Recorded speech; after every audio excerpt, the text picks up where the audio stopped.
23 de janeiro de 2020, véspera do Ano Novo Chinês. É uma data tão importante ou mais como, por exemplo, eu acho que é antevéspera aqui, seria 30 de março, 30 de dezembro, ou 31 de dezembro, para os ocidentais, para o calendário cristão. Pensem numa cidade como Wuhan, 10 milhões de habitantes, num estado com 57 milhões de habitantes, que é Hubei. Como se fosse a metrópole, São Paulo e o estado de São Paulo. Na véspera do ano novo, o governo fecha todo o transporte desta cidade, depois de outras cidades e no dia seguinte do estado inteiro. Imagina 30 de dezembro, as pessoas indo viajar, outras voltando para suas famílias, o comércio a toda, a não ser, lógico, né, o comércio dos pequenos comerciantes, esse estava fechado, né, para segurança de todo mundo. A data que os caras estão esperando, eles esperam, o comerciante, o pequeno comerciante, ele espera o ano inteiro para ter um movimento na virada do ano. E os bosta da autoridade deixam fechado o mercado lá para segurança deles, né? Para segurança de todo mundo, claro, né? Fechou a cidade. A reabertura veio a partir de 13 de março até 8 de abril, foi sendo gradual. Quer dizer, eles ficaram 3 meses fechados, cidade parada.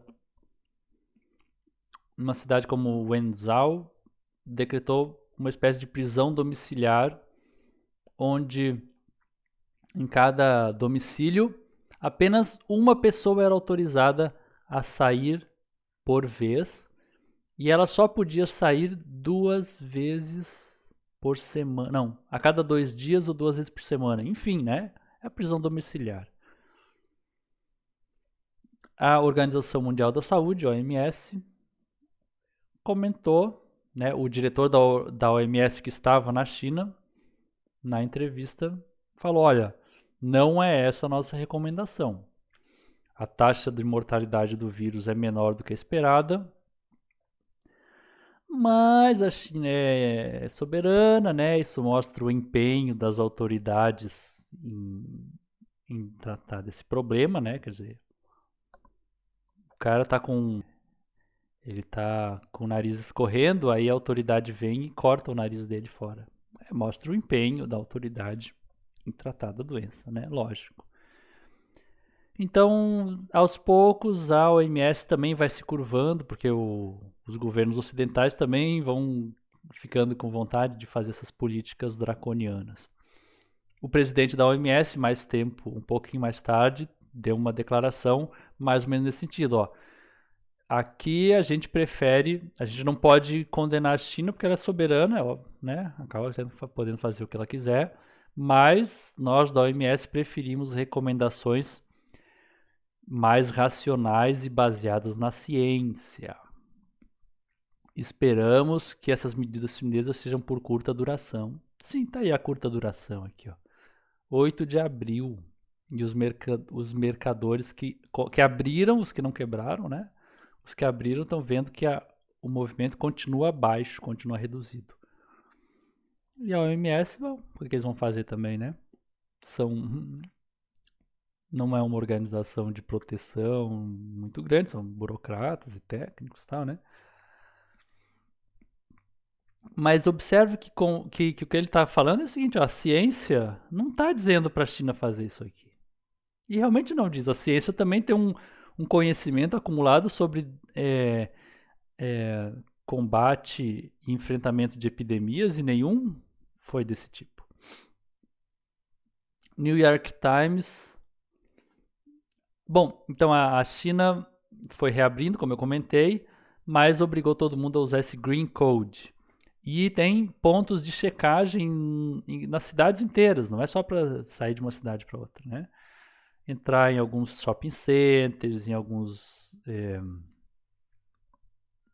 estabelecimentos, Você tem que usar no seu celular um aplicativo feito pela mega corporação Alibaba, que já fez compra pelo Alibaba, que é tipo a Amazon, tipo um eBay, né? Tipo uma Amazon chinesa, uma multinacional. Alibaba fez este aplicativo no celular que tem você quando passa na máquina que vai ler o código, a máquina vai te mandar três possibilidades. Ou verde, verde significa você está limpo, amarelo significa algum risco, vermelho informe-se às autoridades, né? Report to local authorities. Olha que beleza, o vermelho significa que você faz parte de grupo de risco de alguma doença. Como que esse algoritmo funciona, eles não revelam. É claro, como é que a empresa capitalista vai revelar os seus segredos industriais? O New York Times pegou seus técnicos lá, hackers, né? Baixou o programa, abriu o programa e ele viu esse código aqui no meio do programa.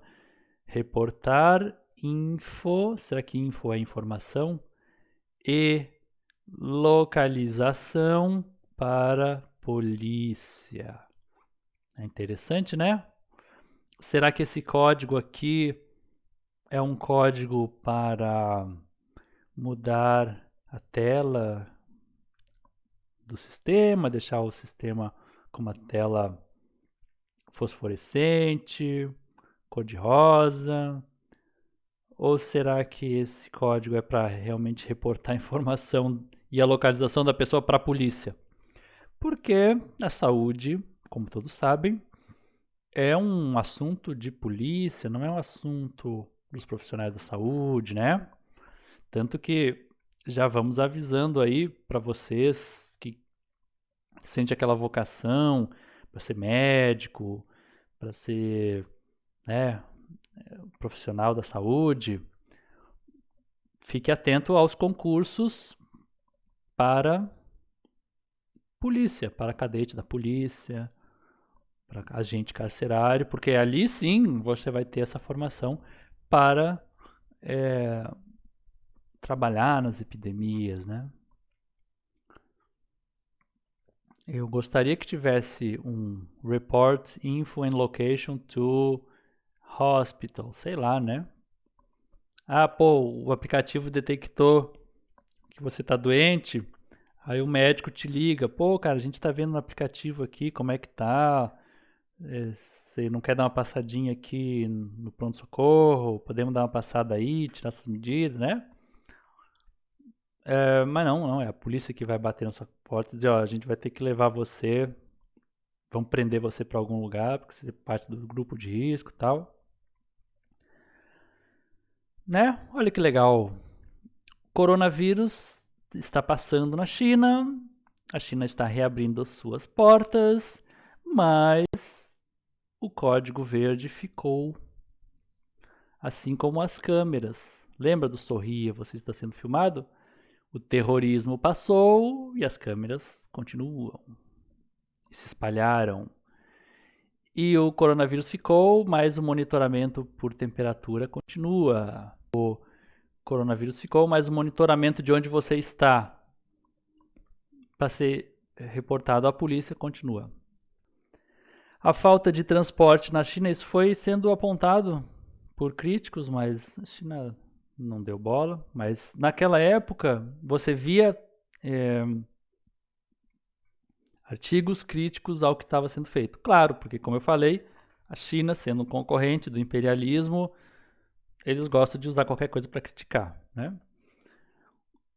Se ela é draconiana, eles dizem que ela é draconiana, eles criticam. Se ela não é, eles dizem que ela está sendo bunda mole, enfim. E apontava, falta transporte público, está tudo parado, então isso impede acesso aos hospitais. E o serviço de saúde da China, pelo que me consta, é muito ruim, ele é pago. Pânico sobrecarrega o sistema de saúde, né? Vocês imaginam que a senhorinha ali estava botando máscara no seu cachorro? né? As pessoas, ao mesmo tempo que o transporte dificulta o acesso,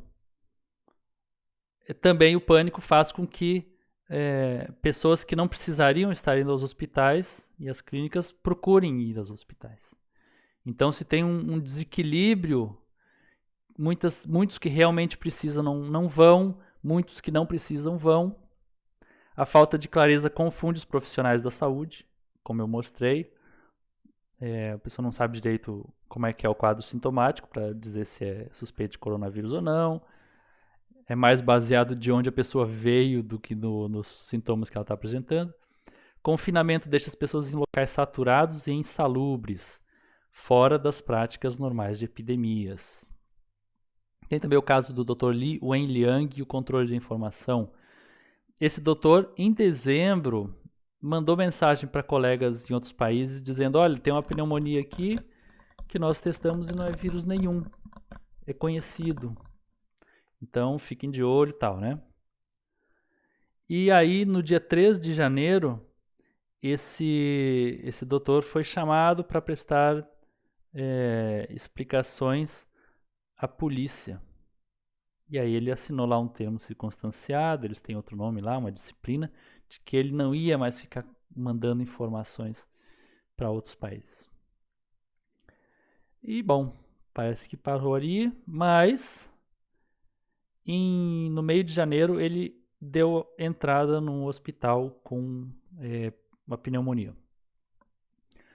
Ele dá uma entrevista para uma imprensa chinesa e ele até fala, porque eu tratei muitos pacientes que estavam com esse sintoma no começo, a gente não sabia direito as possíveis precauções, acho que acabei me contaminando.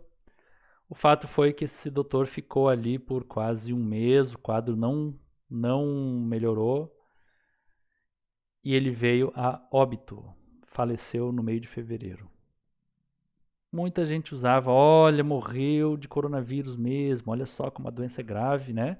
Temos que lembrar que se trata, primeiro, de um profissional que está exposto a um ambiente de hospital, ele está exposto a um ambiente insalubre, né? Um ambiente que é predisposto à contaminação. Né? Ele não é uma pessoa representativa do padrão populacional. Ele não só está exposto, como ele estava trabalhando com estes pacientes.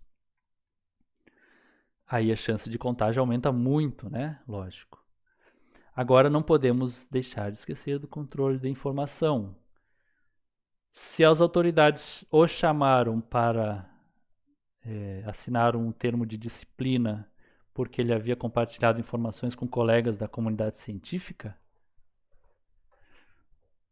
ele também reclama na sua entrevista que eles coletaram amostras para fazer teste e ninguém ficou sabendo dos resultados dessa amostra, o médico não sabia dizer, ou seja, o cara estava sendo monitorado ali, né? Lógico, as autoridades chinesas monitoram muito como a gente está vendo, né? Isso não é novidade, não é de hoje. Também é difícil de saber se elas resolveram aproveitar que ele estava doente para deixar ele já falecer de vez, né? Fazer uma queima de arquivo, porque se ele se recuperasse, voltaria para a imprensa, voltariam a perguntar sobre essas questões e sobre e naquela época a China estava sendo bombardeada por uma campanha de que a China estava como é que é? Omitindo e escondendo informações. E aí esse doutor seria chamado pela imprensa, receber ligações, ia dar entrevistas, iria confirmar que desde dezembro ele já sabia do vírus, aí a imprensa ia criar aquele alarde todo de olha como o governo chinês retém informações e tal. Então é bem possível que eles tenham também preferido ajudar ao doutor a passar para o outro lado enquanto ele estava doente. Mas a China também não está passando muito bem economicamente, né? Os indicadores de crescimento econômico estão caindo. Isso é muito perigoso para uma população de 1,2 bilhão de habitantes, se eu não me engano. Ou seja, a China é mais ou menos do tamanho da área do Brasil, só que com 1 bilhão de habitantes a mais. É 6 vezes a população do Brasil, né? Na mesma área. Isso é potencialmente explosivo. Já falamos aqui, uma população que ganha um salário de miséria.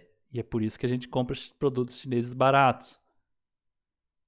Uma população que ganha um salário de miséria tem motivos para, às vezes, explodir. Por isso que a China precisa, o governo chinês precisa manter essa forma de controle estrito, controle duríssimo sobre a sua população, porque senão eles já teriam feito mais uma revolução lá. Os bancos chineses estão perdendo seu valor de mercado. E nesse ano a China foi obrigada, em 2019, a China foi obrigada a salvar 5 bancos que quebraram. Isso parece que nunca aconteceu na história recente da China, o governo salvar bancos que quebraram. Inclusive, em novembro, um banqueiro desses que foi que era do presidente do banco que foi quebrado, também foi sentenciado à pena de morte. As penas de morte de banqueiro lá não é que vai matar o banqueiro, né? Ele acaba trocando a pena por prisão perpétua, mas já é uma pena bem dura, né? Parece que isso até deixou os banqueiros meio de olho, e tinha uns que estavam por trás dessa primavera de Hong Kong, né? Que eram protestos meio patrocinados por certos setores da burguesia local, em aliança com o imperialismo internacional, para enfraquecer o governo chinês, porque Hong Kong cada vez mais está se integrando à China, né, a mãe. A China vem de um contexto onde ela já vinha experimentando uma baixa dos seus indicativos econômicos. Aqui, como explodiu o número de inadimplência de pagamentos, a taxa de endividamento, tanto das empresas privadas, dos bancos, do governo e das famílias, está aumentando. Indicadores econômicos, ao desemprego aqui deu uma reduzida de 2017 para 2018 e voltou a subir de 2018 para 2019. Desemprego, investimento começou a cair, de propriedade, enfim, outros indicadores aqui que eu não consigo ler agora, vocês me desculpem. A produção industrial está caindo desde 2018. As vendas totais. Isso significa o quê? Um esfriamento econômico, menos renda, menos chances de emprego, possibilidade de maior desemprego, que vão aumentando essa panela de pressão chamada China. E agora que ela está reabrindo do toque de recolher draconiano, as pessoas estão empobrecidas, devem estar putas da vida, de terem ficado trancafiadas nos seus locais, e a potencialidade explosiva é muito grande. Tanto que, falei de Hong Kong, não é? Depois com o coronavírus, nossa, isso deu um fôlego para a China. Aquelas manifestações que duraram 5, 6 meses de Hong Kong pararam. O que eles fizeram antes de reabrir Hong Kong, né, de fazer essas reaberturas, prenderam 15 lideranças dessas manifestações agora no começo do mês. Lógico, porque a tendência é que abrindo tudo, as manifestações voltem. Se você olhar fotos das manifestações em Hong Kong, eles estavam até de máscara, né? Aqui todo mundo diz, não pode manifestar, não pode. Ué, não estão aí pregando máscara não funciona? Vai de máscara, borras. A bandeira bonita aí, né? Socialista. O que falavam sobre a medida da chinesa? Isso naquela época, segunda metade de janeiro, né? Esse aqui é um diretor da OMS. Ele falou o seguinte: não é nada sábio.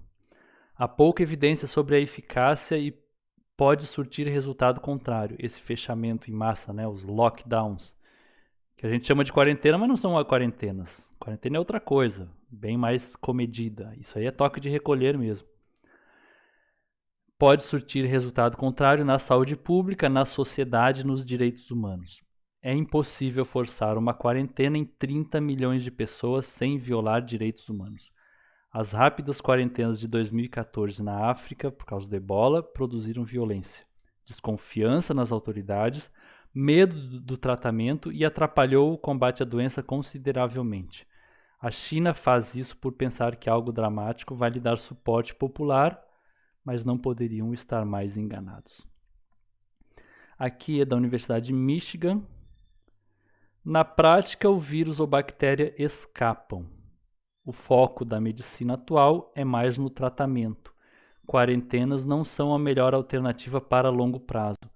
Causam pânico e implicam problemas logísticos. Pessoas correm para os hospitais por qualquer espirro.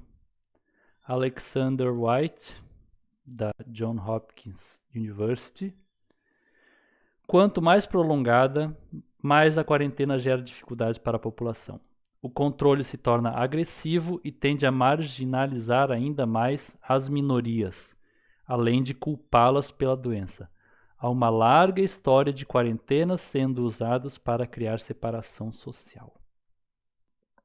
Aqui parte de uma reportagem do Washington Post.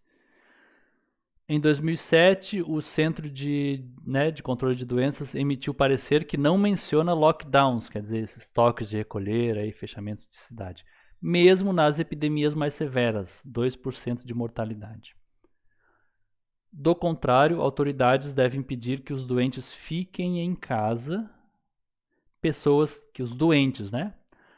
que convivam com doentes mantenham a quarentena, trabalhem de casa quando possível, limitar a atividade escolar e eventos de massa. Isso teria de ser acrescido a políticas de saúde pública. Quarentenar uma cidade detém a todos como se fossem doentes e vírus como os gripais se espalham rápido, limitando a eficácia da medida. Os custos e recursos são enormes que podem ser usados para organizar medidas de saúde menos draconianas. Liana Wen, que era da Administração Pública da Saúde de Baltimore. Ela colocava, qual que é o limite da quarentena? Pessoas que circulam entre cidades vizinhas vão deixar de trabalhar, vão ser separadas das famílias. Como garantir o suprimento à população? Já fizemos diversos planos de contingência e nenhum considerou quarentenar uma cidade, né? Muito menos quarentenar o mundo. Ou seja, o que hoje a gente diz, nossa, estamos amparados na ciência para fechar tudo, para se encher de máscara, para ficar em casa trancado. Não, a ciência estava dizendo bem o contrário, né? Ué, a ciência mudou de ideia? Ou será que a gente recebe as coletas que servem para um propósito? Olha aqui o código de barras daquele maravilhoso aplicativo que vai dizer agora, quando você quiser entrar dentro de um shopping center chinês, se você está limpo, se você tem que prestar atenção, se você não pode entrar. Aí o algoritmo, né? Já pensou que legal esse algoritmo no momento que tivermos rebeliões na China, rebeliões populares? Aí eles pegam e mexem no algoritmo e, tais indivíduos não podem circular. Não pode pegar esse ônibus aqui não vai poder viajar não, azar. Não sei porquê, o código vermelho. Que é a mesma coisa que os algoritmos já fazem aqui, né, nas redes sociais. Quem nunca viu isso acontecer? Você olha nas redes sociais, tem vídeo de violência explícita, tem os comentários, matou foi pouco, tem que morrer mesmo, não sei o que, tem de tudo. É uma baixaria completa. Aí de repente você faz um artigo sobre política e o artigo fica um dia lá e no outro dia o Facebook te avisa que o artigo viola as regras da comunidade, né? Porra nenhuma de viola a regra de comunidade. E não te explica nada e o artigo sumiu dali. Então é assim também que esses algoritmos de surpresa vão dizer, ó, você não está apto para viajar aqui. Curiosamente, poderia ser uma liderança popular, líder de algum sindicato, né? Alguém que poderia ser subversivo ao sistema, perigoso ao sistema. Artigos aqui naquela época. Esse artigo afirma que descobriu um novo coronavírus associado com a pneumonia. Preste atenção nessa palavrinha marota, que é a palavrinha preferida para os estudos dos vírus. Como ninguém consegue fazer uma pesquisa decente para dizer que um vírus causa tal doença, porque o negócio é mais complexo, eles gostam de dizer que é associado à pneumonia, associado à doença. Associado é o seguinte: estava pegando fogo em tal lugar, tal igreja. Fulano estava perto da igreja. Portanto, fogo e fulano estão associados à igreja. Então, fulano está associado ao fogo. Então, a gente diz que descobriram o fulano associado ao fogo, para não dizer que é muito ousado, que causou o fogo. Esses autores, eles estavam fazendo uma pesquisa de sequenciamento genético, estavam identificando o código genético do nCoV. Eles não estavam associando a doença com pneumonia, eles estavam pegando a sequência genética. Tem que fazer o sequenciamento genético? Tem. Mas para vender um artigo legal, que vai ser bem citado, que vai talvez dar alguma projeção para a equipe, porque as bolsas de pesquisa são uma bosta, então eles precisam ter uma projeção para, quem sabe, fazer uma parceria com algum laboratório privado que vai pagar um pouco mais para eles. Eles têm que anunciar no título do arquivo que foi descoberto um novo coronavírus associado com a pneumonia. Tipo assim, ó, a gente descobriu aqui o vírus que causa pneumonia. Aqui também, ó, esse outro grupo, novo coronavírus de pacientes com pneumonias. Na verdade, eles estavam encontrando os vírus em pacientes, mas quanto vírus que tem o paciente? Tem milhões de tipos de vírus diferentes. E aí fizeram a pesquisa microscópica, olharam o sequenciamento genético também. Tá aqui o link para quem quiser ir atrás. Mas eles têm que promover o trabalho deles. Olha, achamos o novo coronavírus. E a imprensa vai lendo aquilo, né? Os jornalistas que já não fazem investigação, menos ainda científica, vão dizendo, olha, descobriram realmente um coronavírus na China que causa pneumonia, e assim vai. Esse outro grupo, ó, identificou a transmissão humana no Vietnã. Já vou explicar sobre essa transmissão humana no Vietnã.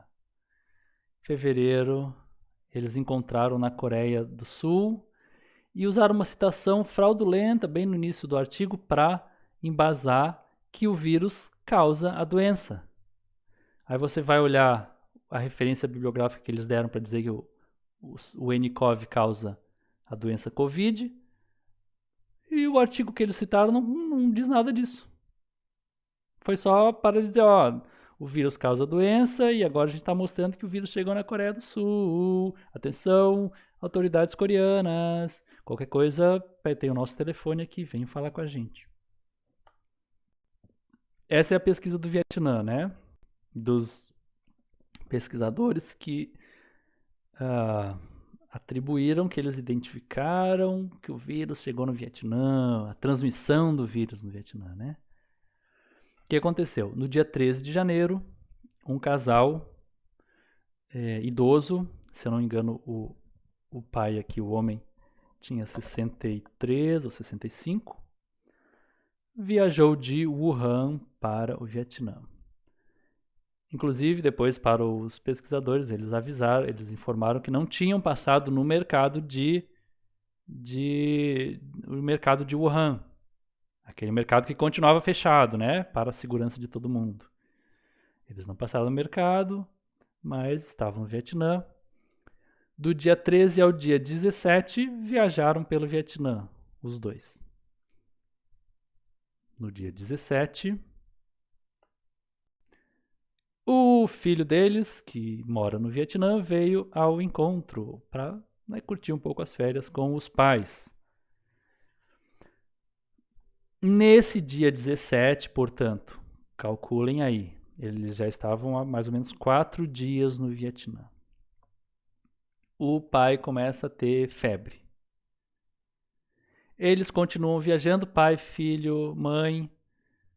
Eles ficam todo aquele tempo no mesmo quarto de hotel também. Eles alugam um quarto de hotel apenas para os 3, né? Viajam ali pela região. No dia 3 dias depois, o menino também fica com febre. Olha os cálculos.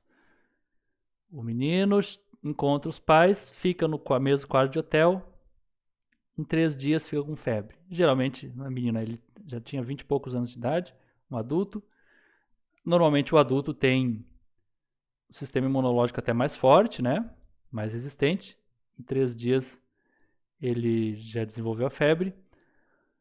O pai desenvolveu a febre no 4º dia que ele estava no Vietnã, talvez naquele mesmo quarto de hotel.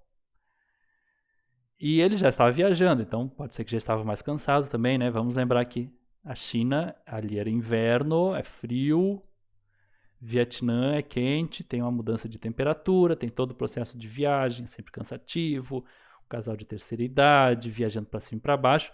Quem nunca ficou com febre, pegou uma gripe no meio de uma viagem que você bate perna e tal, vai para cima e para baixo. Enfim, como o filho pegou, né, essa febre e o pai também já estava com uma febre que não passava, no dia 20 eles deram entrada no hospital. Aliás, no dia 22, dia 9. Dia 1, dia 4, dia 9 deram entrada no hospital. Ficaram sob observação. Em 1 ou 2 dias já melhoraram. Um hospital privado do Vietnã, bem estruturado. Portanto, como o pai tinha vindo da China, de Wuhan, pegaram coleta, testaram e encontraram coronavírus no pai e no filho. Por que não encontraram na mãe? Não explicam. Se testaram a mãe ou se não testaram, não explicam. Já pensou se eles testaram e deu negativo? Como é que eles vão explicar isso?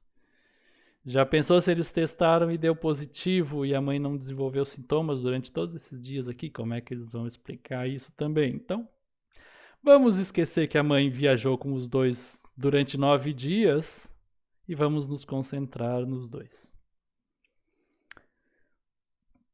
Mencionam de passagem também o seguinte.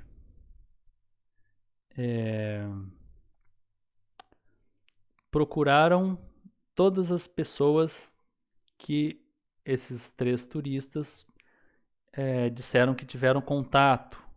Deram mais ou menos umas 30 e poucas pessoas. Foram atrás dessas pessoas, fizeram testes e todas as amostras deram negativo. Eles afirmam isso na pesquisa, mas de passagem, né? Aquela coisa, aconteceu, vamos mudar de assunto. Porque existe uma agenda por trás, uma verdade que eles precisam investigar, e é essa verdade que eles precisam trazer evidências. A verdade é que a doença veio da China e é contagiosa. Isso é mais importante do que falar que tinha pessoas aqui que ficaram juntinhas dela e não tiveram nada, e outros que as pessoas com quais eles tiveram contato também nenhuma apresentou amostras de coronavírus nas suas amostras. Esse é um caso que é usado para dizer que foi o primeiro caso que veio, o primeiro caso exportado, né, de coronavírus que foi exportado da China para fora. Mas assim, se o menino, se o filho demorou 3 dias, né, do dia 17 ao dia 20, no dia 20 ele ficou com febre, quer dizer, 3 dias da possível infecção, pode ser que o pai também, já que o pai demorou do dia 17, 3 dias para trás, seria dia 14. Se o pai tivesse a imunidade ainda mais enfraquecida, a doença pode ter se desenvolvido mais rápido. Ou seja, pode ser que ele tenha sido infectado com vírus no dia 15, no dia 16. Ou seja, pode ser que o pai não tenha sido contraído nenhum tipo de coronavírus lá da China. Pode ser que ele tenha pego no próprio hotel onde eles estavam, né? Se a gente pegar pela matemática aqui da velocidade de contágio do vírus. Isso tudo não se levanta nesse artigo, né? Infelizmente, porque não interessa para criar um bom caso, né? Um case de sucesso. Aqui é um gráfico, monitoramento de vírus de gripe na Alemanha. Desculpa, em Glasgow. Glasgow no Reino Unido, né? Na Escócia, de 2005 a 2013. Aqui a percentagem de pessoas que aparecem com algum tipo de vírus. Veja que a todo momento as taxas de pessoas que testando têm vírus da gripe variam aqui, ó, entre o que seria isso?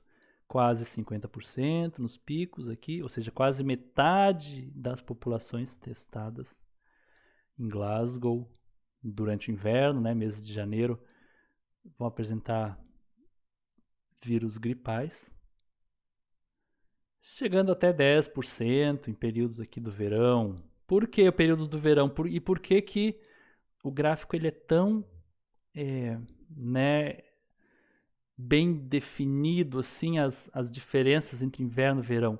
Porque Glasgow é extremo norte, né, do Reino Unido. Não sei se é extremo norte, mas enfim, é muito frio no inverno. Então as pessoas ficam fechadas. E eles têm aqueles, assim, 2 semanas de sol por ano, que eles. Não é sol quando tem o sol. Quando parou de nevar, né? Começou a fazer um tempo um pouquinho melhor, vão para a rua. É isso que acontece nos meses de julho. Eles saem de ambientes fechados, vão para ambientes abertos. Respiram um ar mais, não só puro, um ar mais diversificado, não é um ar saturado do ambiente fechado. Por coincidência, nesses momentos, que não são exatamente momentos de muito calor, né? No Reino Unido não é que faz calor no verão, você tem que ficar de moletomzinho ali e tal.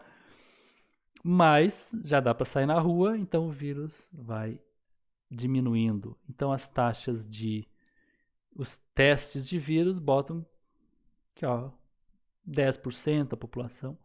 Então a gente pode colocar assim, né, que a qualquer momento de testagem, entre 20% e 40% de todos nós vamos ter vírus de algum tipo de gripe no nosso corpo. E os vírus estão ali de boa com a gente, não estão atrapalhando, podem até estar ajudando em algumas coisas. Esse aqui é um gráfico de cores diferentes para vírus diferentes.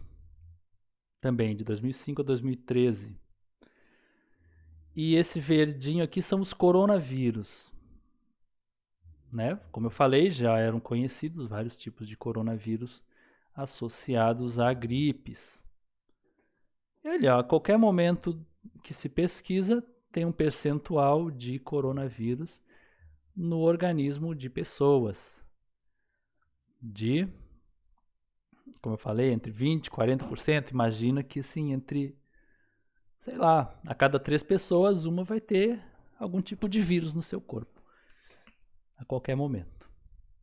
Aqui são outros vírus, eu acho que é influenza A, influenza B, né, a gripe comum, enfim, não interessa muito, né? Outros tipos de famílias de vírus associados à gripe. O professor Wolfgang Goddard, que é um alemão que já foi consultor do Comitê de Saúde da União Europeia, pulmonologista, ou seja, não é um Flávio Amaral que está aqui tentando, aos trancos e barrancos, aprender alguma coisa sobre o assunto. Né? Ele trabalha com isso dia e noite há décadas. Que explica.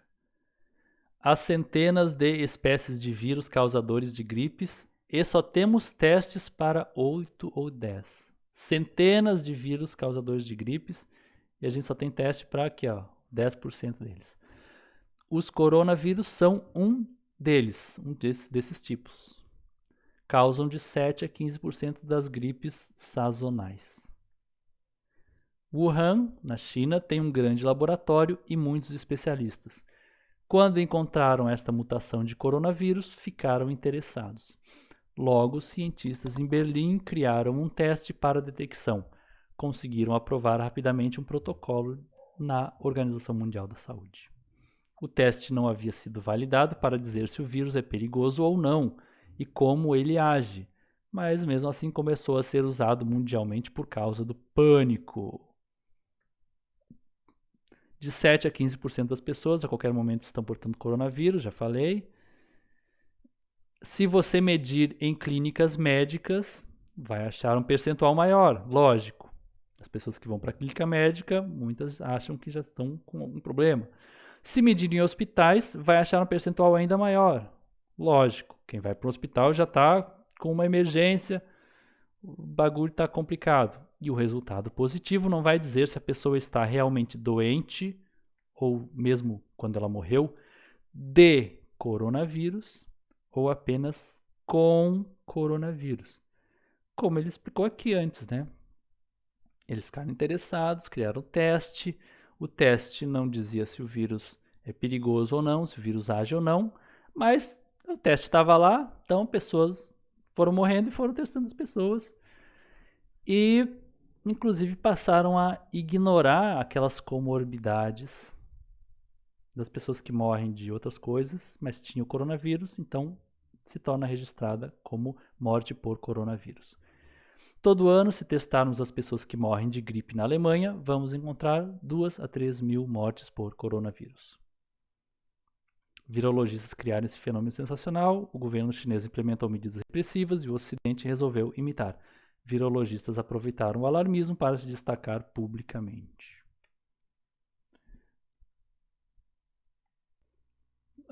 Parece que travou aqui, mas enfim.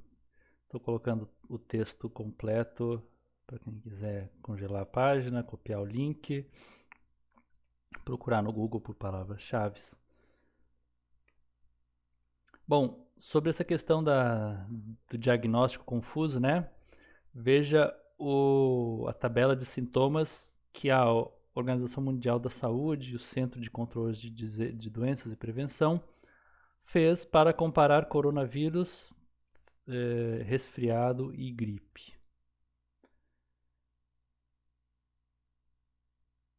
Bom, aqui tem uma série de variáveis: febre, cansaço, tosse, coriza, dores, nariz com catarro. Aqui é espirro, desculpe, espirro, aqui é coriza, né? Garganta dolorida, diarreia, dor de cabeça, falta de ar.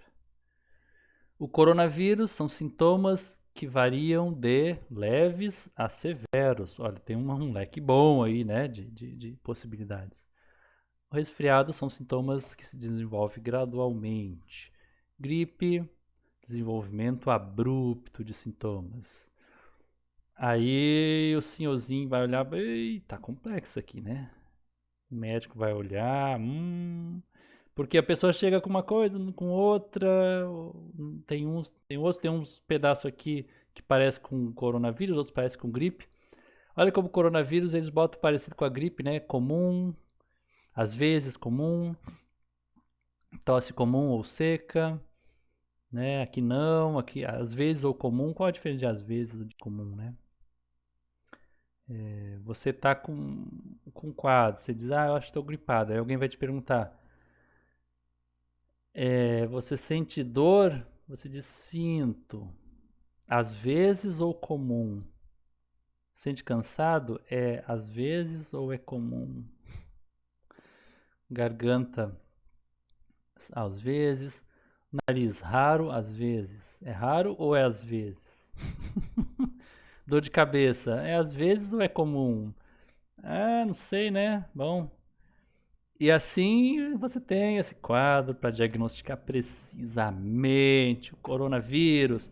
Vocês imaginam quando isso vem lá de cima da Organização Mundial de Saúde, passa para os governos, que passam para os seus sistemas locais de saúde, que passam para os postinhos de saúde lá no cafundó do brejo, e cada um vai pensar uma coisa.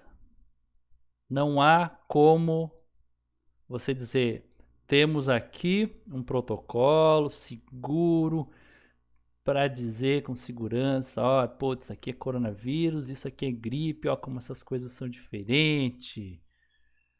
E foi com essa confusão que foram começando aqueles números que divulgam pra gente, que a gente vê nos gráficos da internet. 1.000 casos de coronavírus aparecendo, 2.000, não sei quantos mil, tudo com base nessa estatística. É precisa, né? Essa coisa ali, aqui é a confusão que causa, né? Os doutores, tenho certeza, quem conversar com o pessoal da classe médica, eles vão afirmar, olha, a gente não tinha, talvez eles não tenham até hoje, um protocolo muito preciso para detectar coronavírus. E eles nem estão detectando, porque o caso suspeito vai para um grupinho, vai para uma barraquinha fora do hospital, que às vezes tem uma senhorinha lá que ninguém sabe quem que vai escolher se é coronavírus ou não. Os médicos levam os casos suspeitos, às vezes nem ficam sabendo do resultado, se deu positivo, se deu negativo. E até eles ficam preocupados, né, em saber. Às vezes adoece, pega lá uma gripe e não fazem teste, não sabe se os casos suspeitos que eles atenderam eram, fica aquela confusão, tal. Uma bagunça, né? Aí o jornal, que eles já desorientam a gente naturalmente, eles já ficam mais desorientados ainda, então aí que é uma beleza para desorientar todo mundo. E o tiozinho, né, que tá com aquela dor de cabeça, que ele sente várias, já sentiu muitas vezes essa dor de cabeça, agora aí vem o filho dele, que é meio paranoico. Ô pai, você tem que ir lá no hospital, pode ser coronavírus, vai lá. Então é assim que a gente tem a ciência nos ajudando a compreender essa misteriosíssima doença. Vamos dar um giro pelas estatísticas oficiais, essas que alimentam os governos e o jornalixo nosso de cada dia, e ver como que esse processo de supernotificação, de notificação imprecisa, reflete nos números a respeito do coronavírus.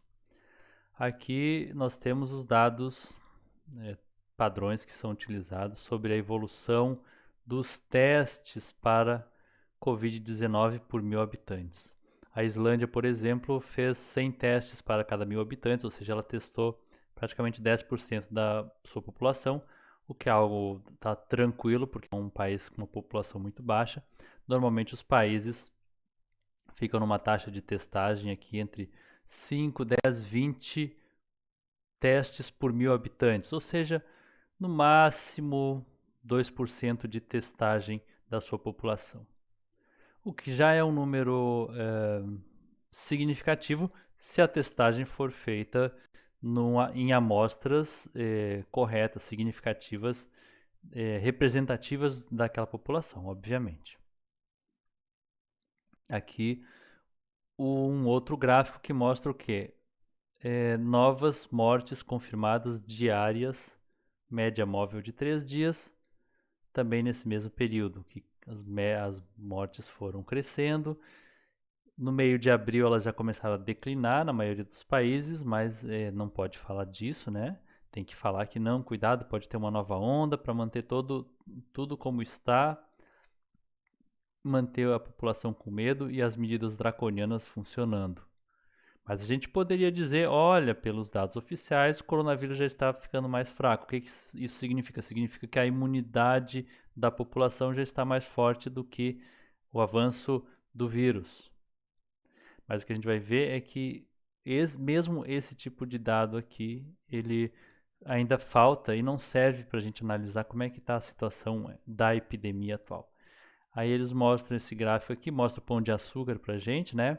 olha só, o vírus ele evolui, uma epidemia ela vai crescendo ao longo do tempo, depois ela chega num pico, onde a imunidade da população já é mais forte e começa a decair. A gente quer achatar essa curva para não sobrecarregar o sistema de saúde, né? É a primeira vez na minha vida que eu vi os políticos realmente preocupados em sobrecarregar o sistema de saúde, né?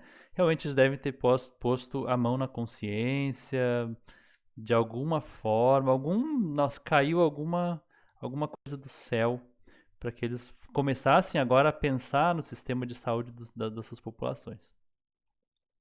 Enfim, qualquer uma dessas curvas sempre tem esse formato sinoidal, né, o formato de um sino, onde mostra que o vírus vai, ou a epidemia, vai ganhando força, atingindo a maior parte da população e depois ela vai perdendo força. Se for feita uma testagem numa amostra representativa da população, vamos dizer para fins de, né, só para arredondar aqui, que diariamente se façam 1000 testes. No momento aqui, na primeira semana que o vírus ainda está fraco, vão se achar, digamos que 0,1% de testes positivos, de pessoas que estão com o vírus no seu organismo. Ou seja, uma pessoa vão encontrar, através desses 1000 testes diários, uma pessoa por dia. Conforme o vírus vai ganhando força, essa taxa, esse percentual tem que aumentar. Na semana seguinte, vamos dizer que a taxa já vai ser de 0,3%. Para cada 1000 testes, vão se encontrar 3 testes positivos. Na semana seguinte, o vírus tem que estar mais forte. E aí vamos dizer que para cada 1000 testes se encontre 1% de testes positivos, ou seja, 10 testes positivos. E digamos que no pico máximo de força do vírus, 2% da população esteja infectada. Então, para cada 1000 testes, se vai encontrar 20 testes positivos. O que eu estou querendo dizer? O mesmo número de testes feitos ao longo do tempo, se o vírus estiver ganhando força, o número de testes positivos tem que crescer. E quando o vírus começa a perder força, quer dizer, a imunidade de massa já está sendo atingida, o número de testes positivos volta a diminuir. A gente olha esses gráficos com números absolutos e acha que é isso que está acontecendo. Tem o formato de sino da curva, o vírus está ganhando força, caiu, desceu. Esses números aqui são o número de casos diários detectados na Alemanha. Não são mortes, são casos. Então, a gente olha, por exemplo, o formato da curva, do sino, do pão de açúcar, até a gente acha que está tudo certo. A gente vê que aqui no dia 13 de março, por exemplo, foram detectados 779 casos. E aí no dia, por exemplo, no pico aqui, que foi lá pelo início de abril, 6.813 casos. Vamos arredondar aqui. Do meio de março até o início de abril, mais ou menos 2 semanas, o número de infectados aumentou de 800 por dia para 7.000 por dia. Então a gente vai dizer que o vírus, baseado nesse gráfico, a gente vai achar que o vírus cresceu 9 vezes na sua força, né? Caramba! Esse vírus cresceu, hein? Deus o livre. Aí a gente vai no gráfico que realmente tem que ser olhado, que são gráficos que as instituições de saúde produzem, mas não divulgam, né? Passam para os seus governos. Aqui, por exemplo, é o relatório desse Instituto Robert Koch, que é o instituto que eu já falei, que alimenta o governo alemão com os dados de saúde. Eles têm uma metodologia de coleta de testes do que eles chamam de postos sentinelas, que são postos que coletam os testes através de uma metodologia que a coleta é representativa da população. Porque, lógico, tem que ter uma distribuição de idade representativa, tem que ter uma distribuição demográfica de nível de renda que seja representativo da população, né? Não dá para chegar lá na UTI, coletar um monte de testes de pacientes terminais e mandar para o instituto e dizer, ó, tá aqui os testes. Que aí, lógico que vai dar um monte de doença, mas é que aquele grupo que foi coletado não é um grupo representativo da população inteira. Então se tem uma metodologia de coleta para esses postos que fazem trabalhos de sentinelas. Aqui ele mostra, né, o tamanho de cada círculozinho é a quantidade de testes feitos diariamente. Né? Aqui a gente tem cada dia da semana, começando ali 29 de fevereiro, indo até dia 2 de abril. Então, por exemplo, essas bolinhas menores são 5.000 testes por dia ou até menos, né? Pelo que a gente vê aqui. Essas faixas cinzas eu que coloquei são os finais de semana, sábado e domingo.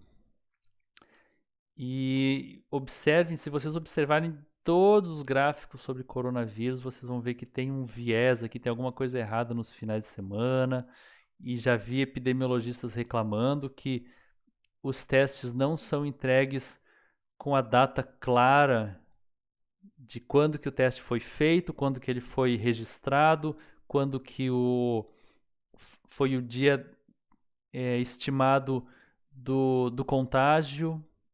Os testes vêm com datas bagunçadas e por isso que a gente vê como no final de semana foge da regra, né? Além do número de testes ser menor nos finais de semana, o que não deveria ser assim, porque o instituto deve receber os testes, mas no teste deve constar que dia que foi a provável infecção. E é isso que deve valer na hora de fazer o gráfico, né? E aí aqui parece que sempre de sábado para domingo parece que o vírus dá uma, né? O vírus dá uma bombada, né? Parece que o vírus ganhou força no sábado. Ó. Sexta-feira parece que o vírus estava com mais preguiça. Aí sábado, domingo ele agitou geral. Segunda-feira ele acorda cansado. Aí sexta-feira ele já prepara, sábado, domingo aquela porrada lá, o vírus está forte. Segunda o vírus já está cansado de novo para começar a semana. Sexta-feira aquela ressaca. Sábado, domingo vírus bombando. Então a gente vê que tem viés aqui, tem alguma distorção na coleta dos dados que faz com que nos finais de semana, por exemplo, eles fogem da linha da curva que a gente esperava que deveria estar acontecendo aqui, né?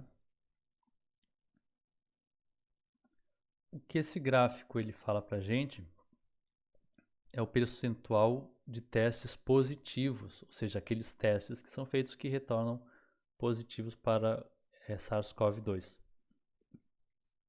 Observe aqui que esse percentual ele é de testes enviados, que os laboratórios enviam para o Instituto.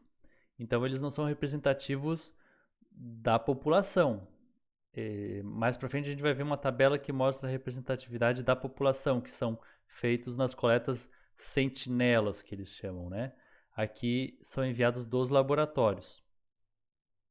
Por isso que a gente vê um viés aqui, né, umas distorções nos dias de semana, nos finais de semana, por exemplo. E os laboratórios vão dar um resultado mais alto de positivo do que testes da população em geral, né? Porque o laboratório vai receber pessoas que provavelmente já sentem uma predisposição, estão sentindo alguma gripe, alguma coisa, vão lá e testam.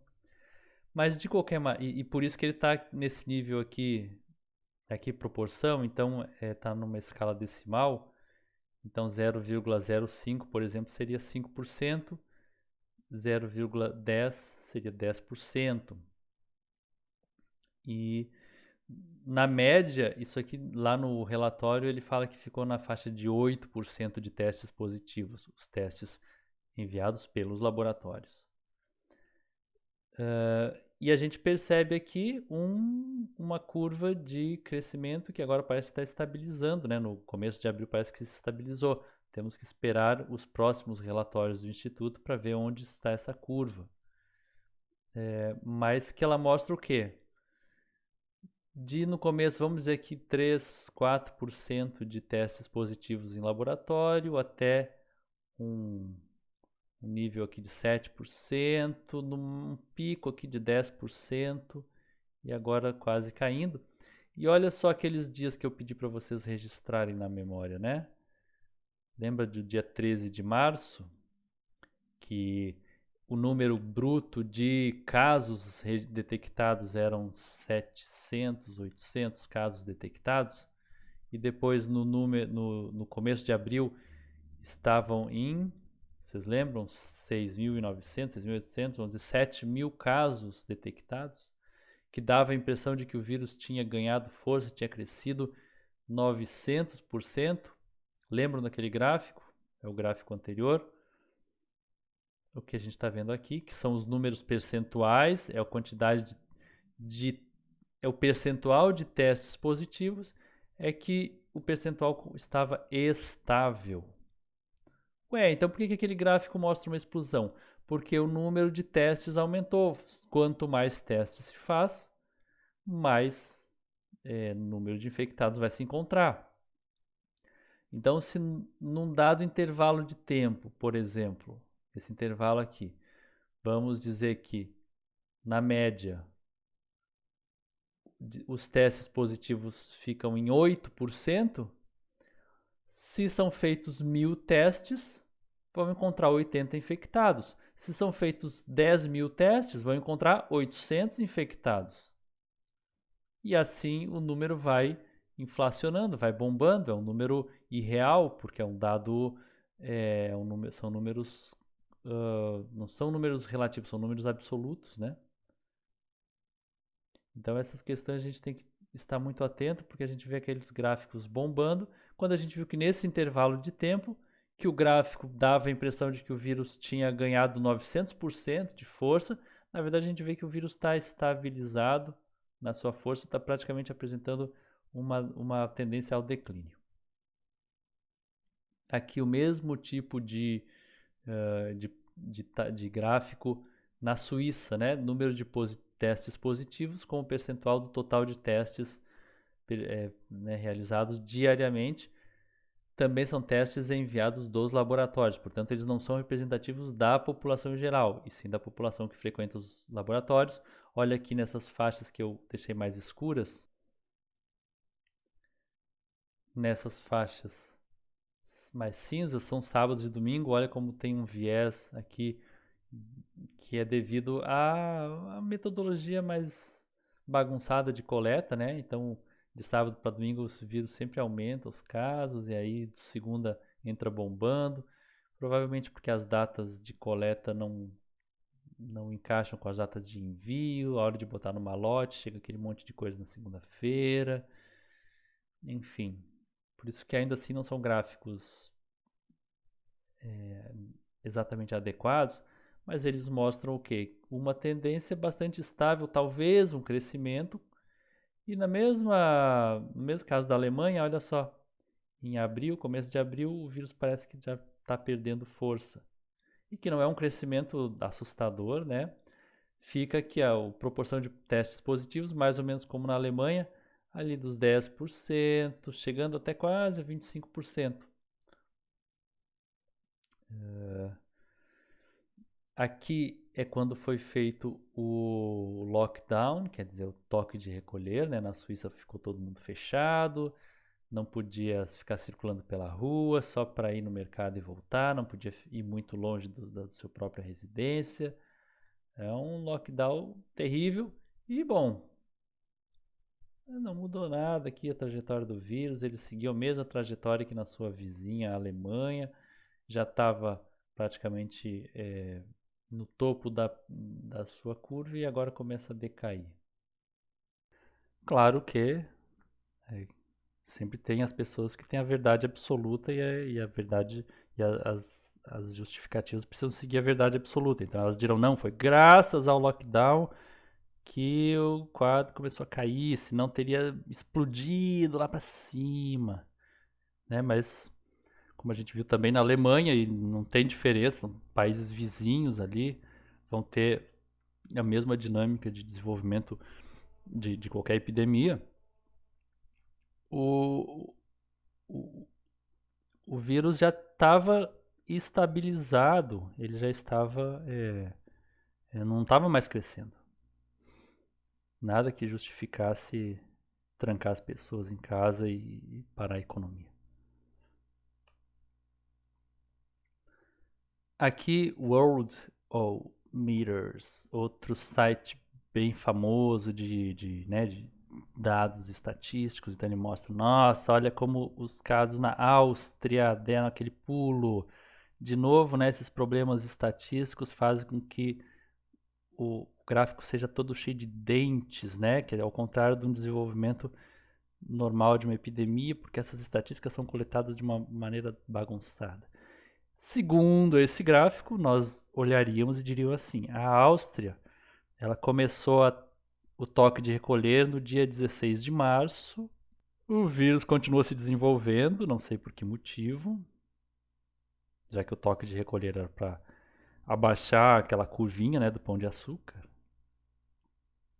Chegou num pico, né? Todo mundo vai dizer, não, é porque o toque de recolher demora um pouquinho para fazer efeito e tal. Ok. Chegou num pico dia 26 de março, 1.300 casos. A gente pode até dizer, deve ser menos, né? Porque isso aqui deve ser o excesso que não estava nesse dia aqui. Então vamos botar 1.000 casos na Áustria, o pico. Em abril, 3 de abril, ele estava perdendo força. Até tentou tomar um fôlego aqui, dia 12 de abril. Quase já não tinham mais novos casos, ele já estava morrendo.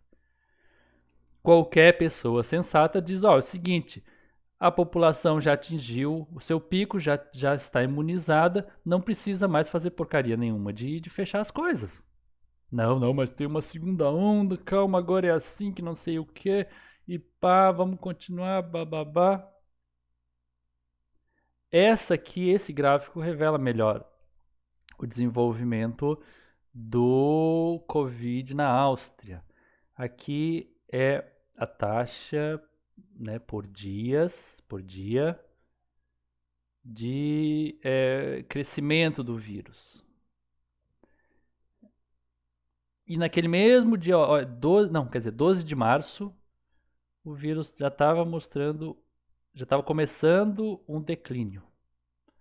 Ele começou a declinar. Dia 12 de março, a taxa de crescimento do vírus, de expansão do vírus estava aqui nessa faixa, 30%, 40%. No dia 16 de março, que foi decretado o toque de recolher, estava numa taxa de crescimento de 30%, continua em declínio. O toque de recolher não mudou não acelerou o declínio do vírus. Depois 20%, quer dizer, o vírus já estava crescendo menos, que significa que a imunidade da população já estava mais forte que o vírus. E 3 de abril, que ali no gráfico parece que o vírus ainda estava querendo tomar uma força tal. Na verdade, ele estava com uma taxa de crescimento negativa, ou seja, eram mais pessoas se recuperando do que outras entrando com casos, né? Aqui é a reprodução efetiva. É uma metodologia que calcula quantas pessoas uma pessoa espalha para quantas, que vai calcular então a força do vírus. Mesma coisa, no dia 12 de março ele estava quase na sua força total, se calculava que uma pessoa, em média, infectada passaria para 3 pessoas. Aqui diminuiu, aqui foi para 2,5 quando o toque de recolher foi estabelecido. Não mudou em nada, né? Curiosamente, até o toque de recolher, não sei se ele desacelerou a velocidade da infecção, mas esse aqui não é significativo, né? Vamos imaginar uma linha reta, né? Aqui, né? Continuou igualzinho, declinando, como se não tivesse feito com o toque de recolher porcaria nenhuma. E chegou lá no começo de abril, já estava praticamente uma pessoa, passa para menos de uma, né? É o mesmo gráfico do anterior, mais ou menos, em outros, numa ideia um pouquinho diferente. Então aí vocês têm uma noção de como que esses dados brutos aqui enganam a gente. Olha que 3 de abril o vírus já podia ser decretado como morto na Áustria, mas não, tem novos casos aqui aparecendo, tal, não sei o que, tem que continuar. E assim, hoje o governo vai passando essa agenda que tem outros planos, não tem nada a ver com preocupação com a população e tal. Alemanha, de novo, nosso amigo Robert Koch Instituto, o RKI. ILI deve ser infecção de influenza, isso mesmo. Aqui é a taxa de infecção de influenza, quer dizer, da gripe comum, da semana 27 de algum ano, ou seja, do meio do ano mais ou menos. Essa barra marca o início do novo ano e as primeiras semanas do ano seguinte, terceira semana, 13ª semana e assim por diante. Aqui a linha azul clara é 2016 para 2017.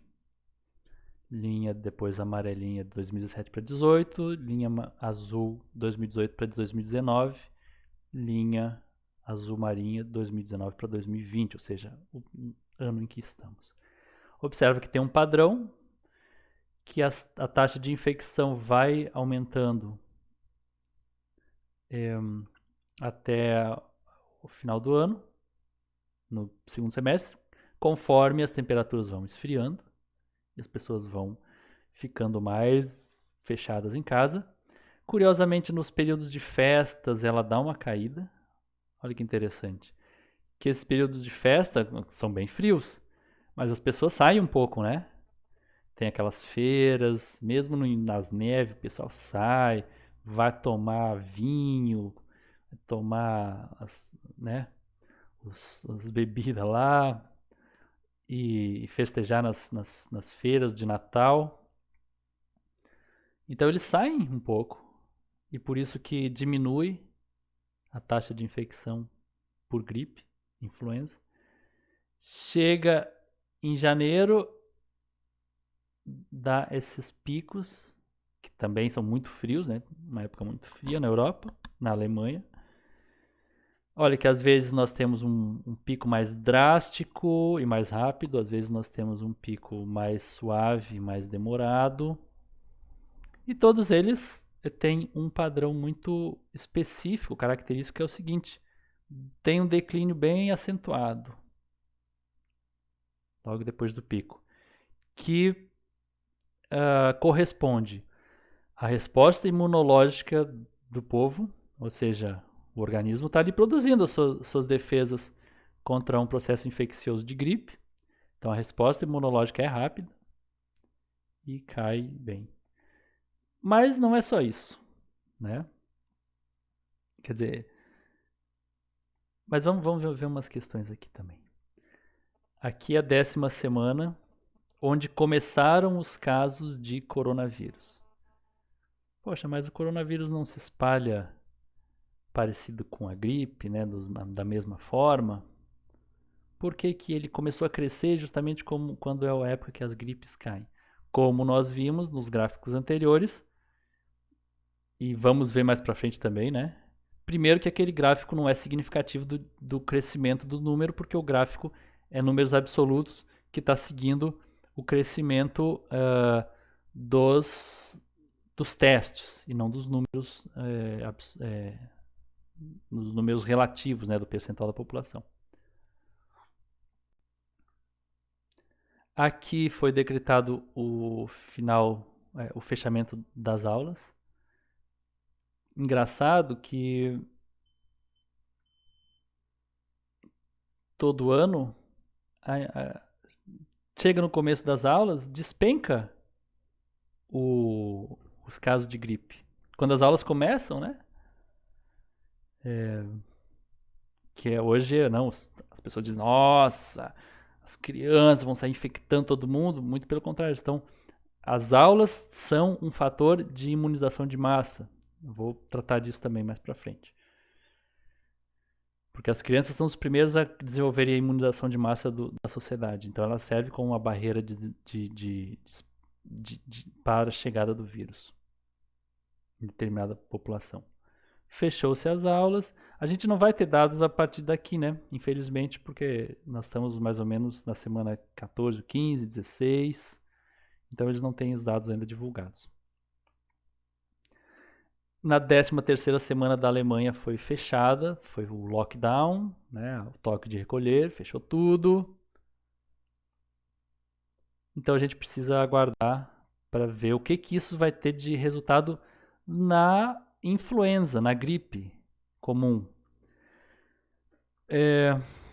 O que nós vimos é que a gripe começa a cair muito antes, independente dessas coisas, a gripe começa a cair. Mas, se essas medidas são efetivas, ela deveria cair muito mais. Ou não? Já pensou se começa a gripe a recuperar de novo?